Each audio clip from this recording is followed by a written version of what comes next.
there, Marina Ormes here with your Astro vibe for Tuesday, April 18th.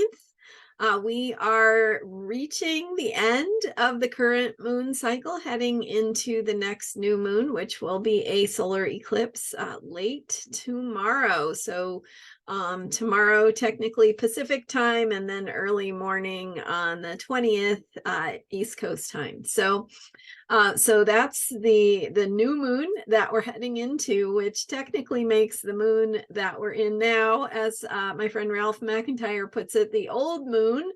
So technically we are in an old moon now, and it's all interesting because the old moon that's getting ready for the rebirth of the new cycle is in Aries, which is the beginning of a cycle, right? So lots of beginnings and endings, but also so if it's an old moon, maybe it's a wise moon, a mature moon, right? So being old, it doesn't necessarily mean done with, right? It means that it has reached a point of ripening, of maturity.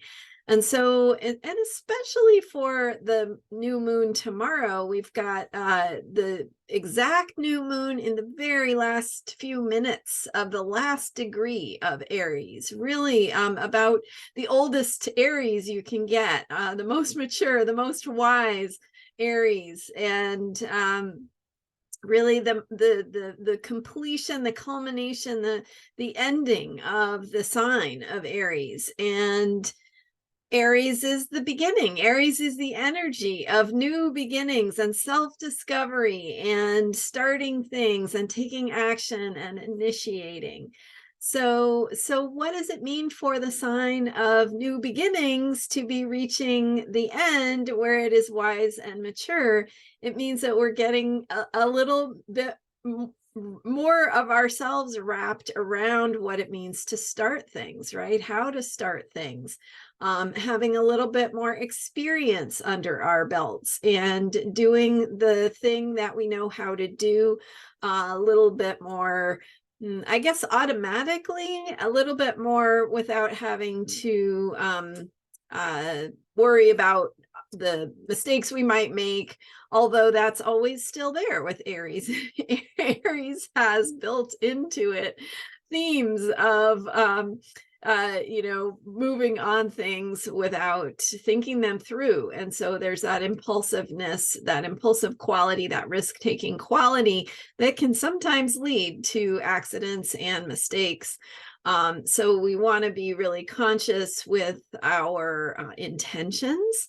So when we're conscious with our intentions, the impulses, the actions that we take may be less unconscious, right? And more impulsive, but also more staying in alignment with where we want to be, helping us to cultivate not mistakes, not accidents, but surprises, right? Discovering who we are, what we're capable of, what kind of impact we can make. So that is all some of the learning and growth that is inherent in Aries. So an old moon, a wise moon, a mature moon, a moon that has been around the block in terms of self-discovery and is doing the self-discovery process in ways that might feel more in a groove.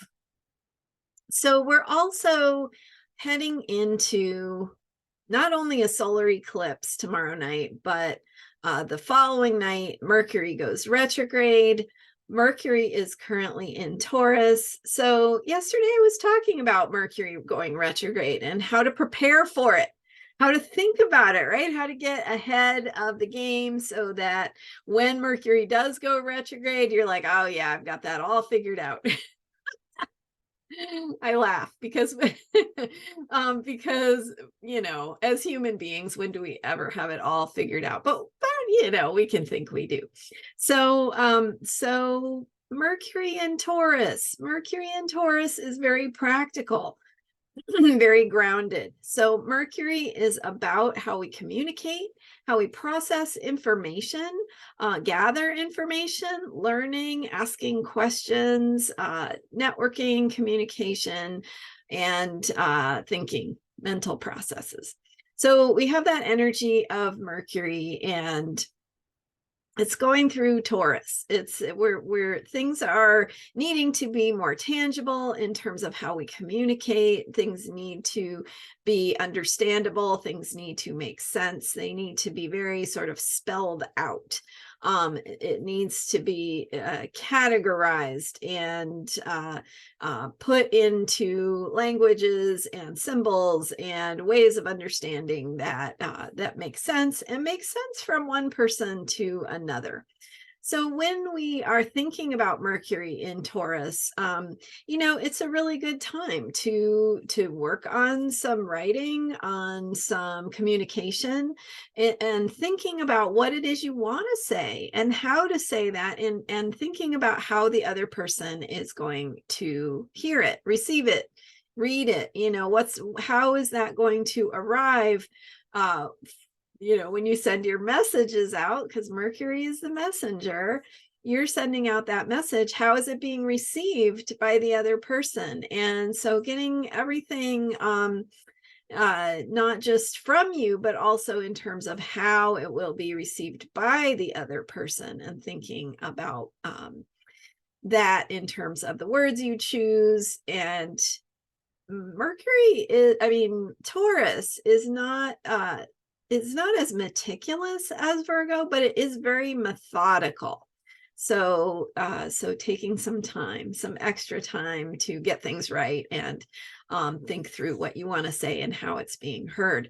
Now, as Mercury goes retrograde in Taurus, we're going to have this opportunity to review in that process. So tortoise, tortoise, right? The slow and steady wins the race. So Taurus is like the tortoise. It needs to move slowly and methodically. It needs to, but it has that staying power. It has that stamina that, we're going to keep going no matter what. So there might be some, it might be a good time to focus on a project, to work on writing, or think about, maybe you're sending an email, or maybe you need to communicate something to someone. Think about what you're saying. And so as we go into Mercury retrograde, there's going to be an opportunity to review and to rethink, reconsider.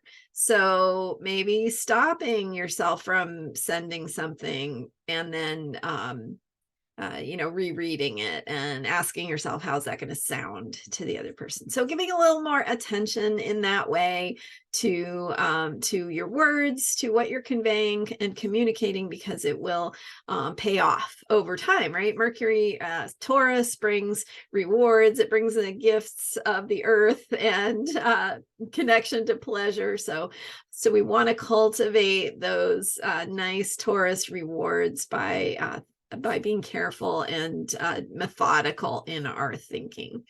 Now, all of that is layered on top of the new moon in Aries, which is, again, impulsive.